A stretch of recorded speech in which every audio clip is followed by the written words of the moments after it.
Usa ka mangilngig nga disgrasya ang nahitabo sa junction sa Matina ug Diversion Road, Davao City kaginang buntag. Usa ka wing van truck nga puno sa kargadang bugas ang nawad-an og brake sa padulhog nga bahin sa highway. Resulta, gidaron ni ang mga sakyanan og tao sa lugar. Siyam ang patay. Aniya ang report. Giharo sa wing van truck nga puno sa kargang bugas ang mga sakyanan, motorsiklo ug mga bystanders sa Guadalupe, Barangay Matina, kaganyang buntag. Sa maong mangilingig nga hitabo, 8 ang dead on the spot, usa ang dead on arrival, 2 ang critical ug ubay-ubay ang samaran. Pero ang imuhang gibuhat, ambak na lang ka? Ha? Kusog yung kay dagat? Kusog yun, ginaptan mo ko.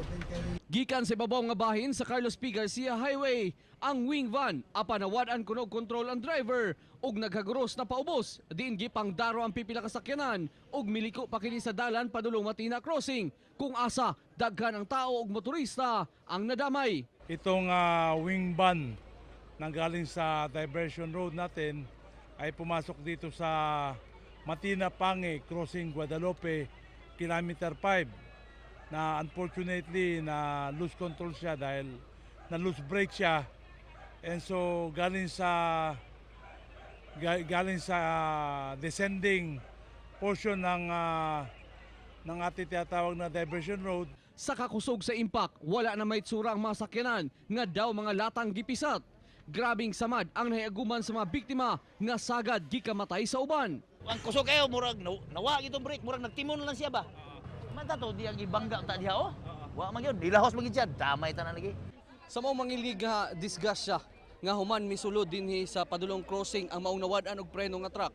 Resulta nini ubay-ubay ka mga kinabuhi taon ang naangin.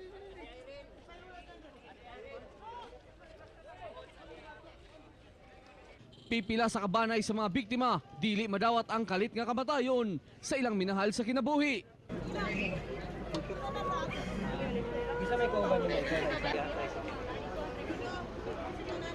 Sumala sa driver sa wing van nga si Joel Sinampay na wad-an kunog brake ang gimanihon truck ug wala na kuno niya na kontrol ang manubela tungod sa kabugat sa karga niyang 500 ka sakong bugas. Gikan pa diya sa ibabaw sir kay di na masaka ang hangin ba diyo, wala na dili na siya ka pressure aron ko sa ubos.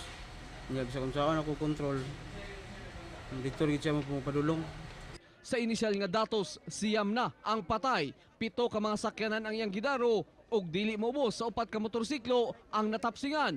Wala pa'y labot ang pipila ka balay sa lugar nga naigo-usab. Mga motorist, pedestrian at sa ngayon daw ay may 2 critical sa ospital, and more or less 6 ang sugatan. Kanang naghagaras ba kusog?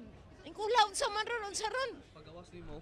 Pag lili ko sa bintana, gitanaw nako kay didto man ang kwan. Pagawas nako una man dai diri. Ubay-ubay nga kaso ang atubangon ni Sinampay, samtang duna kini mensahe sa mga nabiling kabanay sa mga biktima. Mahal ako sa ilo ninyo, wala dili man gid na ingon nga gitinuyuan gid sa pamilyado ko diha po ko sir. Mahal ako sa ilo. Wala man gid na ko tuyua.